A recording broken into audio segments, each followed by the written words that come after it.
Good morning, ladies and gentlemen, and welcome to the first of our dialogues today. There'll be another interesting one that sort of follows on the same theme afterwards, called Modern Homes, Hollywood Homes of the Hollywood Stars, by Michael Stern. And then a dialogue panel after that, so you can spend your afternoon here. We have today as our first speaker Janice Lyle, who's the director of Sunnylands Center and Gardens and has been at the estate since 2008. So she's put in a lot of years there. She had previously served as executive director of the Palm Springs Art Museum for 13 years. And she's well known across the United States for her appearances and lecturing on mid-century modernism, art, and the various segments that you'll hear about today. I welcome Janice Lyle. Thank you. And the book will be available afterwards to be signed. So I'm delighted to be here today, and what I hope to do is share with you the story of one of the largest mid-century modern homes in America, and to talk about the many ways in which the story of this story is a part of 20th century social and design history. So to start, in this 1969, I can't see it, this 1969 aerial view of Sunnylands depicts the 200-acre estate built between 1963 and 1966 as the winter home of Walter and Leonore Annenberg. You can see the striking transformation of the open, undeveloped desert outside of Palm Springs into a lush parkland that had a private golf course, 6,000 trees, and 11 lakes. The estate was used by the Annenbergs throughout their lifetime as their winter home. And today, it is owned by the Annenberg Foundation Trust at Sunnylands. So that trust was set up by the Annenbergs for the purpose of preserving the estate and using it as a high-level retreat center. The idea was that the President of the United States, the Supreme Court justices, the maybe bipartisan leadership of Congress, that they would come to Sunnylands and work toward fostering international agreement. So that's how the house is used today. The words that the guests who wrote in the guest books over the years used to describe Sunnylands were heaven, absolute heaven, heaven on earth, paradise in the desert, and Shangri-La. I think that the consistency of this reaction to the place is really tied to the quality of design that existed in the architecture, the interiors, in the art collected, and in the landscape that was constructed. So the Sunnylands effect is really the result of A. Quincy Jones's mid-century modern architecture, of William Haines' more traditional Hollywood Regency interiors, of the interesting and extensive Impressionist and Post-Impressionist paintings collected by the Annenbergs, and of the surrounding landscape which created a parkland in the desert. So all four of those elements create the Sunnylands experience. To start with, the owners were Walter and Leonore Annenberg. Walter was a successful businessman. He had inherited Triangle Publications from his father in the early 1940s, and he published 17 magazine and TV Guide, which was the largest circulation magazine in America for decades. In addition to that communications empire, Walter and Leonore both held the rank of ambassador. So Walter was the ambassador to the Court of St. James, that is the United Kingdom, under President Nixon from 1969 to 1974. Leonor was named Chief of Protocol under President Ronald Reagan from 1981 to 82. So it's really unusual that as a couple, they both held that ambassadorial rank. And then they are also recognized as some of the greatest philanthropists of their generation. They modeled a scale of giving for current philanthropists, Warren Buffett and Bill Gates, both of whom visited them at Sunnylands. So in 1963, they approached interior designer William Haines to assemble a team to develop Sunnylands. Originally a silent film star, Haines had become the favored interior designer for Hollywood celebrities from the 1930s on. He had been part of the team that created the LA residences for Sidney and Francis Brody in 1950, which I'm showing you here, and Armand and Harriet Deutsch in 1960. And both of those homes were well known to the Annenbergs. The architect of the project was A. Quincy Jones, whose practice in Los Angeles and professor role at USC, and later he was the Dean of Architecture there, gave him a prominent place in Southern California architectural circles. He's best known for modest homes built by developer Joseph Eichler, like the one I'm showing you here. He's also known for case study house number 24, which was published in Art and Architecture magazine, and for his commercial work. But in August of 1963, he submitted his first drawings for Sunnylands. And these drawings were in response to Walter's request that his new house and grounds have a Mayan theme. So this early collage that you're looking at by Kaz Nomura, who was in A. Quincy Jones's office, shows 3 pyramidal roofs. And it shows battered walls. So you can see that it was influenced by the pyramids at Chichen Itza or Uxmal, which you see on the lower part of the screen. The house ultimately had only 1 pyramidal roof. Oh, sorry.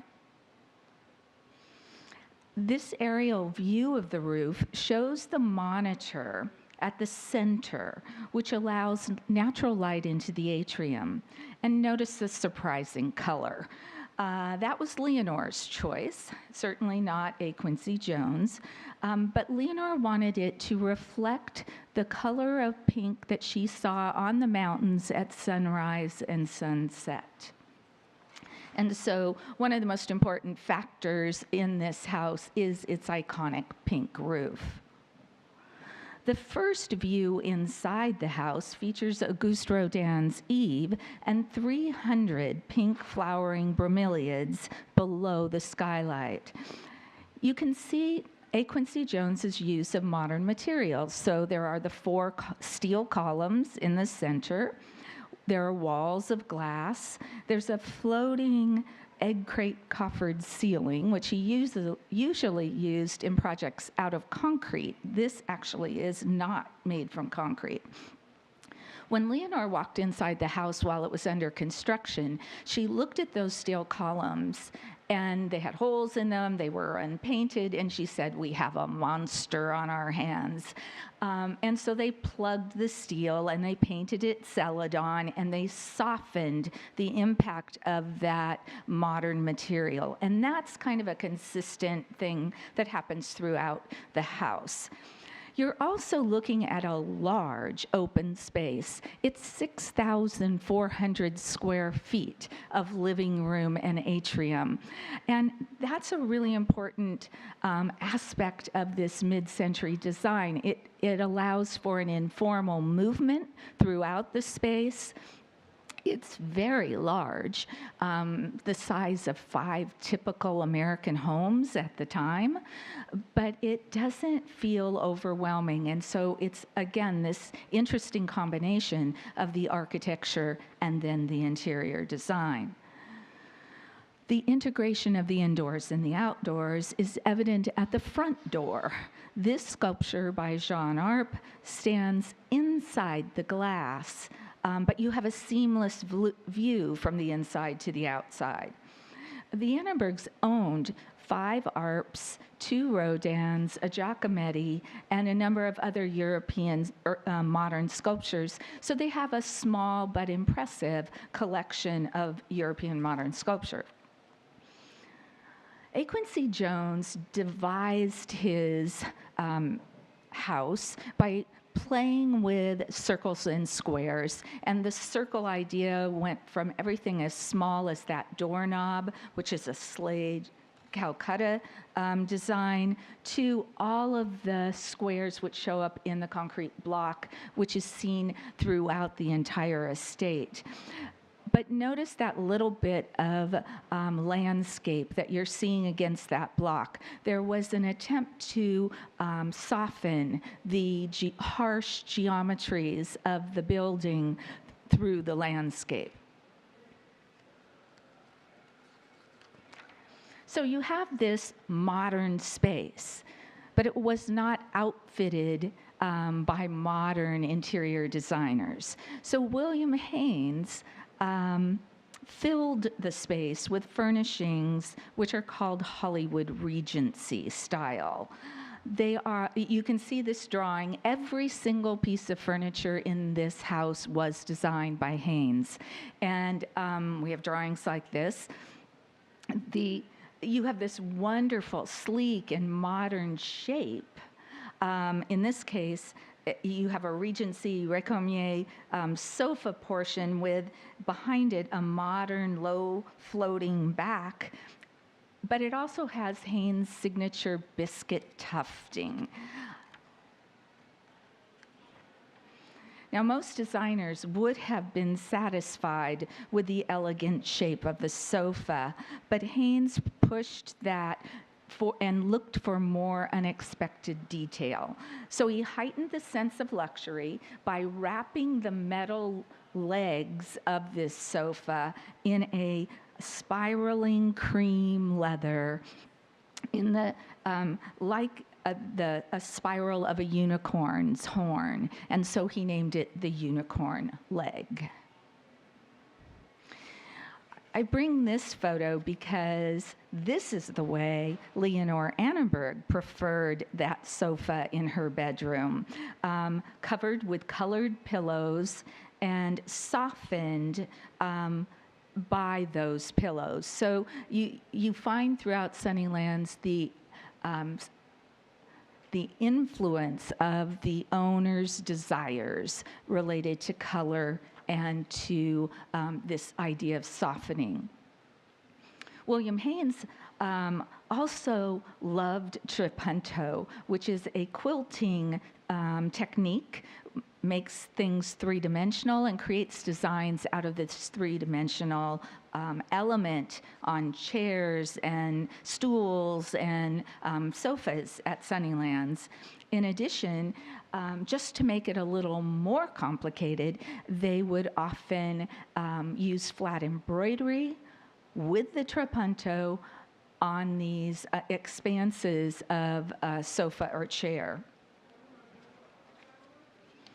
So in 1974, so I said that the Annenbergs developed Sunnylands between 1963 and 66. In 1969, Walter Annenberg went to London to be ambassador. And so for 5 years, the Annenbergs were largely in London. when they came back in 1974, they decided to bring with them their collection of Impressionist and Post-Impressionist paintings. And in order to do that, they wanted to make some changes in the house. So William Haines came back, drew more furnishings, and this is an example of one of the watercolors with one of the paintings set above the buffet, and here you see the finished buffet with the George Jensen silver and the beam porcelain and Monet's The Stroller above it. Now that Mayan theme is visible in this rich lava stone wall. There are two of them in the atrium. This provided an amazing backdrop for the Annenberg's collection of Impressionist and Post-Impressionist paintings. This collection was probably the most important private collection of such paintings in America in the 1990s. And at that time, Walter and Leonore promised it to the Metropolitan Museum of Art in New York, where it is today. You can go see all of these works. There are more than 50 of them, which are in the Annenberg galleries at the Met. A side story, if you come to Sunnylands today for a visit, you will see digital reproductions of those paintings in period frames because the Met supplied Leonore Annenberg with these replacements, and she lived with them for the last 7 years of her life. When Walter Annenberg died, the paintings went permanently to the Met. Now, going back to Haines, so Haines was influential for the interior design, but he also encouraged the Annenbergs to do some collecting of Chinese porcelain and Chinese cloisonne. This is one of 5 Tong funerary figures that are in the living room, and I'm showing you a glimpse of the fireplace in the living room surrounded by 2 Qing Dynasty cloisonne cranes, and then if you look to the sides on those tables, you see more cloisonne, and if you look toward the front of the picture, you can see lamps that have Chinese porcelain bases, and those are actually called Haines museum lamps because he found museum quality objects and constructed bases to convert them into lamps. So to talk a little bit about taste, William Haines wrote to Walter while they were working on Sunnylands, and he said, "Most people do not have taste, never know that they don't have it, thus being extremely happy." I'm trying to read this. "Like all people who have not been exposed to beauty beyond the point of their noses." At the bottom of the letter, he did give the Annenbergs a little bit of credit, and he said that they did have inquisitive and Catholic taste. Now, that idea of taste and style is one which appears in the way in which the Annenbergs entertained. And so you see the setup for a dinner in the dining room. But it also extends to the people who came to Sunnylands, to the people with whom the Annenbergs engaged. 7 presidents visited Sunnylands during the Annenbergs' lifetime. This is a photo of Ronald Reagan when he was governor, actually, in 1974. And you see Prince Charles there. Charles was in San Diego. He was in the Navy at the time. And he came to visit the Annenbergs. And he actually, one of his cute quotes was, "You left all this to go to England?" Now, once Ronald Reagan became president, he came every single year to the Annenbergs' annual New Year's Eve party. He brought his cabinet. They actually did political work while they were at Sunnylands. And here you see Walter and Leonore dancing with Ronald and Nancy Reagan in 1985. In 1983, the Queen Elizabeth and Prince Philip came and visited while they were on a goodwill tour to California. And of course, Hollywood celebrities and Hollywood royalty also came. So I'm showing you a photo of Bob Hope dancing during one of those New Year's Eve parties with his wife Dolores singing on the side. Frank Sinatra married Barbara Marx at Sunnylands in 1976. And so, and many, many other, in fact, almost all of the major Hollywood celebrities from the 60s, 70s, and 80s visited Sunnylands. So Sunnylands hosted the people who directed the political, the cultural, and the social life of America in the later part of the 20th century. So that brings us to the question. What does the trust do with the house now? The Annenbergs died, they left it to this trust. The trust is supposed to have these high-level retreats, and it's also supposed to maintain the house and the grounds in excellent care and condition. So you have this preservation ethic, but at the same time you have to use the house and grounds. And we also have an issue about water use and responsible resource management. So our mission is to preserve and use. And I'm showing you this picture. I'm going to show you a series of examples of the challenges that we face in meeting that kind of a mission. So this is a photo of George H.W. Bush seated on a William Haines Trapunto designed sofa. You see the Chinese porcelain lamp next to it. He's speaking with Toshiki Kaifu, who was the Prime Minister of Japan in 1990, and they met to resolve a trade issue. And so you see them on the furniture. This is a historic moment. And then you see this photo, which is of President Barack Obama in 2013 meeting with President Xi Jinping of China and his wife, Madame Peng, seated on the same sofa with that same lamp and coffee table in front. Now, that didn't happen by accident. The White House staff came and they looked in our archives and they searched to find how did previous presidents use Sunnylands and how might that relate to President Obama's visit.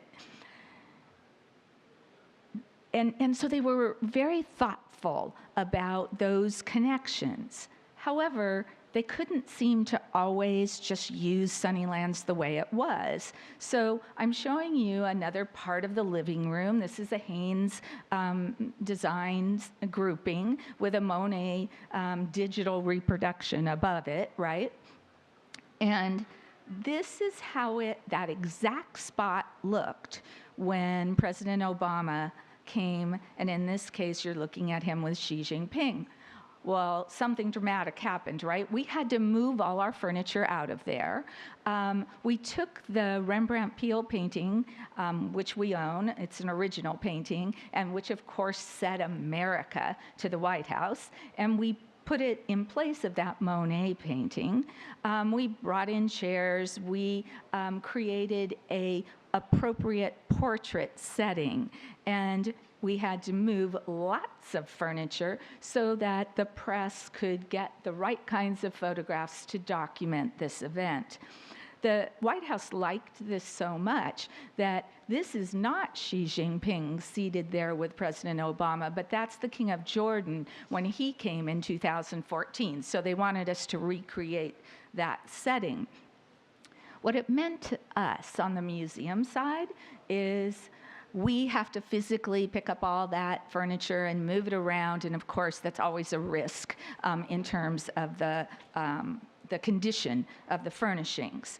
This is where the Rembrandt Peale painting actually hangs in the house, in the Room of Memories. And over behind you see that series of photographs. Those are the Queen Mum's photos that she sent every year to Walter Annenberg, and he hung them on the wall.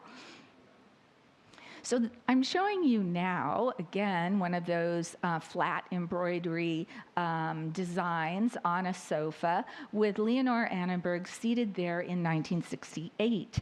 You see the beautiful orchids. They filled the house during her lifetime, and it was a part of this art and nature idea which brought living, beautiful plants inside the house. But here is a meeting of Condoleezza Rice with former Mayor Antonio Villaraigosa. I think this picture was taken in 2012. Was one of the very first retreats that we had. And where are they seated? They're seated on one of those William Haines sofas. And look to the, I don't know which side it is for you guys, to the left, right? That glass of wine seated that's sitting on the tabletop, that beautiful cloisonne table, and the wine in everyone's hands.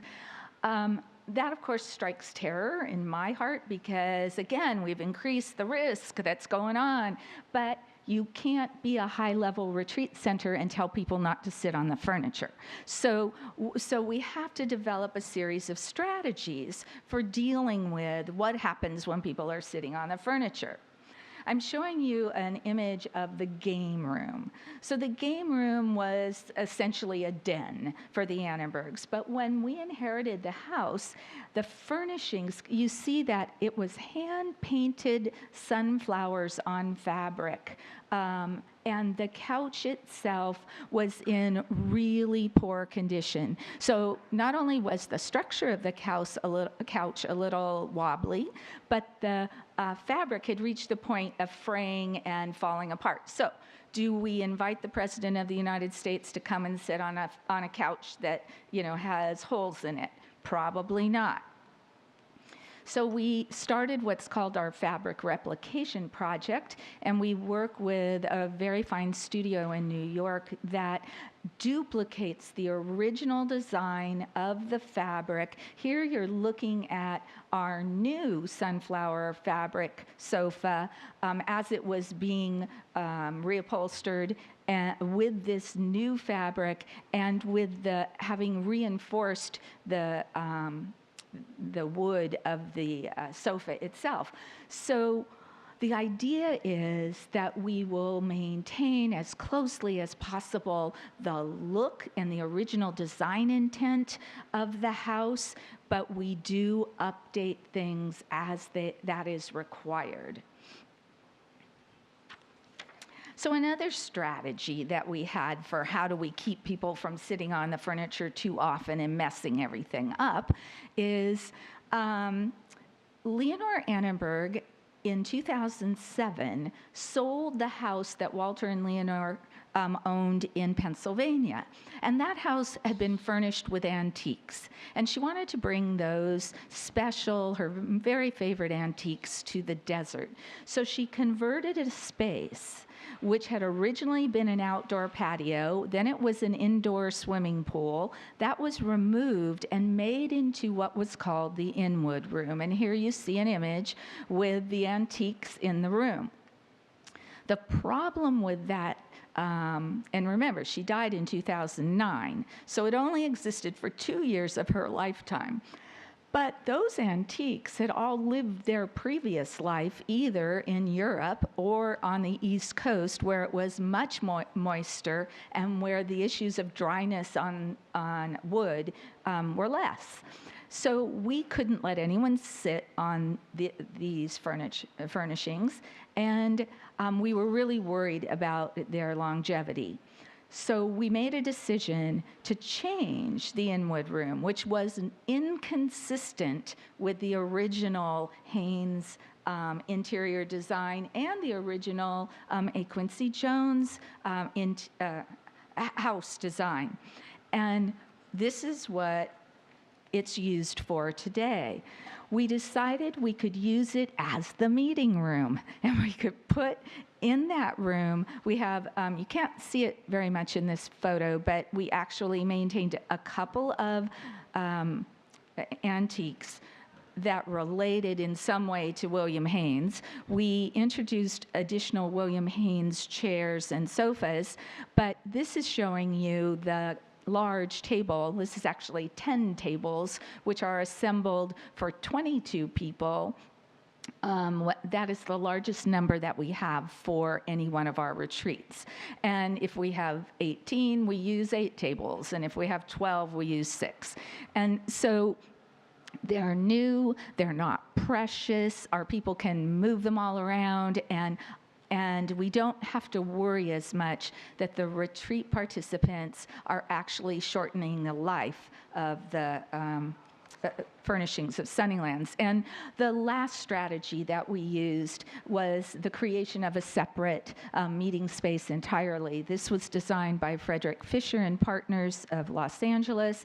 It's a beautiful glass meeting room on a portion of the estate, which allows people to comfortably and more informally meet. Now, so I said we have we are a high-level retreat center. We do 6 to 10 retreats a year.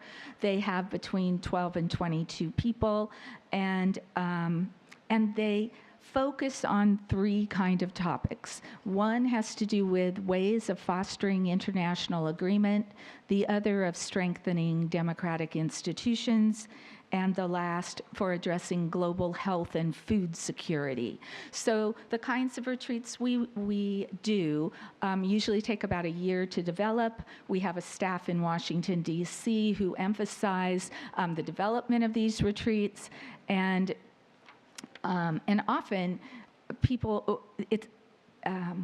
we emphasize a retreat that you may not know about. So it's an effort to bring people together in a private location and allow them to talk and make progress on some challenging issue.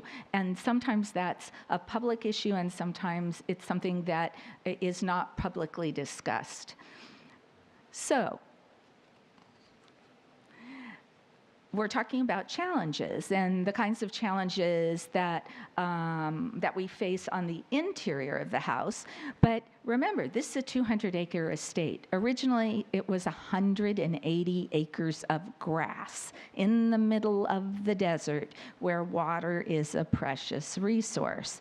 So I'm showing you this 1967 photo just after the Annenbergs moved in. You can see lush green grass. You look at the trees between the trellis and that pink roof. Notice they're informal within that space. And notice the bougainvillea, which falls over the battered wall. This photo, taken in 2006, shows what happens over time based on maintenance practices and changes in scale. So the trees got really, really big. And the solution for dealing with that, keeping the trees between the trellis and the roof, controlling it, was to topiary it. That changes the whole basic idea behind a Quincy Jones and that idea of softening the geometries of the house with natural landscape. But that's what they did. And notice there's no bougainvillea. Well, that was the result of what happens to bougainvillea in the desert if you have a lot of frost. And the people who worked at Sunnylands over the years were excellent grass growers. So when something didn't survive, they replaced it with grass. So the grass actually grew larger in its extent over time. This photograph was taken in 2012, and that was following the restoration that we did at Sunnylands. And notice we made every attempt to reintroduce that original design intent with the bougainvillea over the battered wall and the trees which are being maintained in an informal kind of organic way as they get larger. So I show you this image simply to point out again just how green that estate was and how different that is from much of the surrounding area.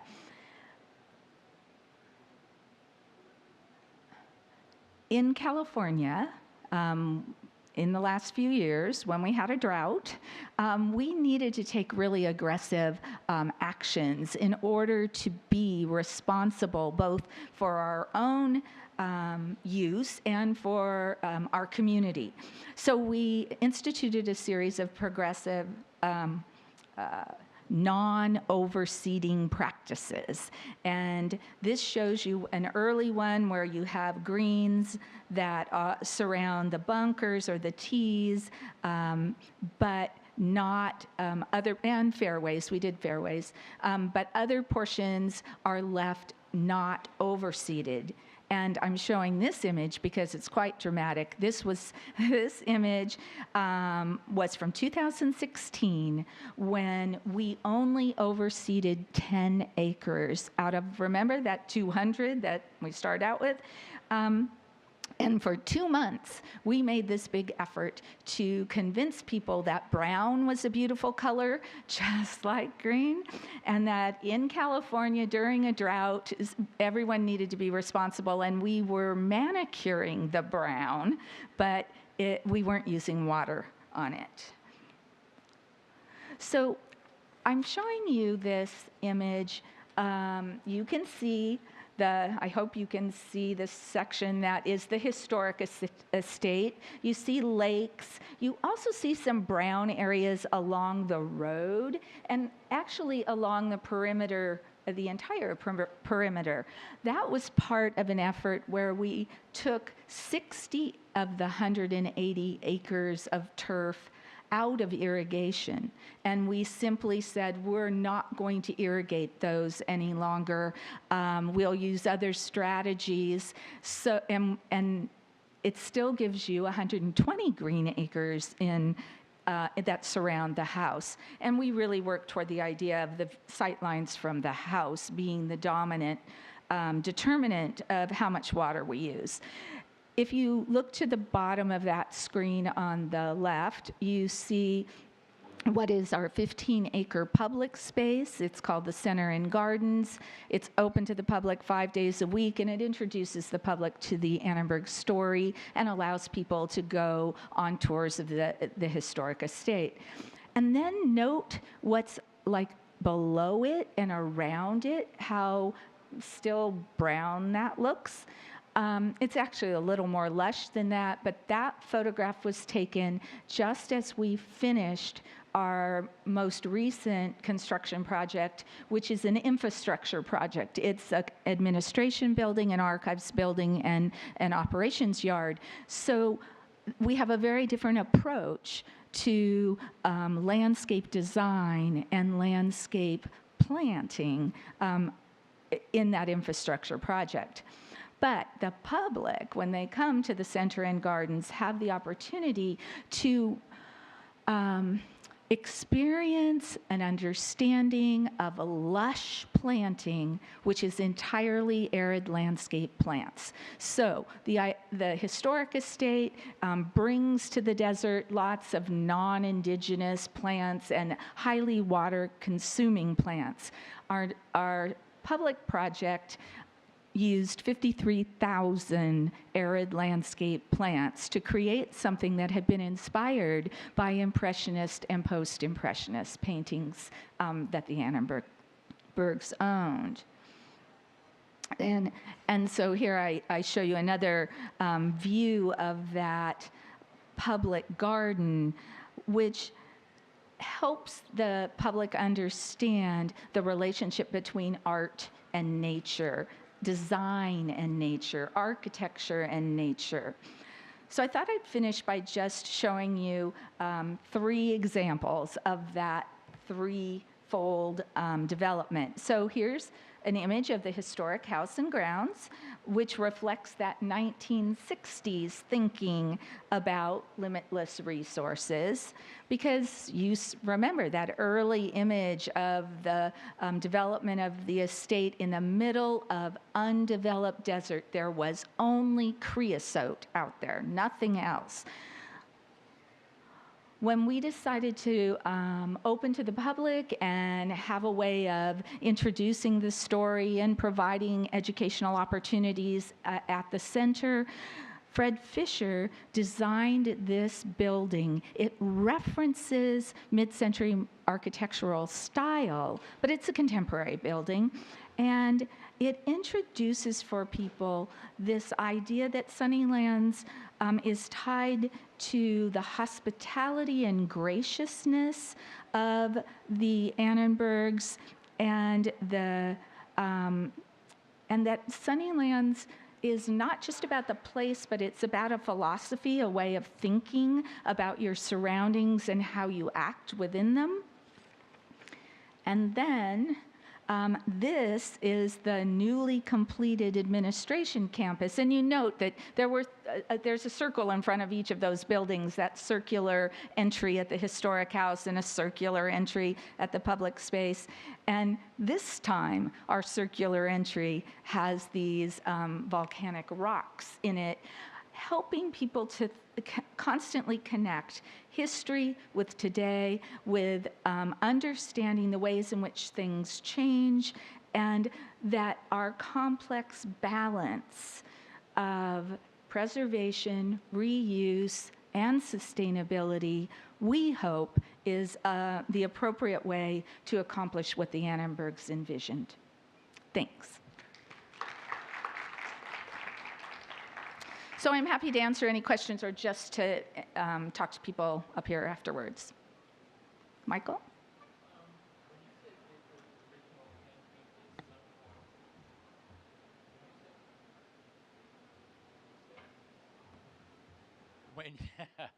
When you said that there was original sunflower hand-painted fabric and you had the fabric reproduced, was it hand-painted again or was it embroidered in?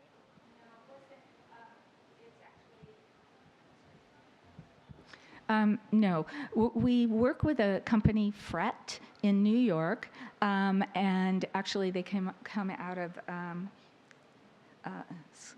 Salamandre. But no, they designed the core image, and then it is reproduced. It's not hand painted the way it was originally. There are no people who do that anymore. That's part of the problem, is that there aren't any Trapunto quilters anymore either. And, so finding someone in the country who can actually use their craftsmanship at the level that had been created is hard. Yes?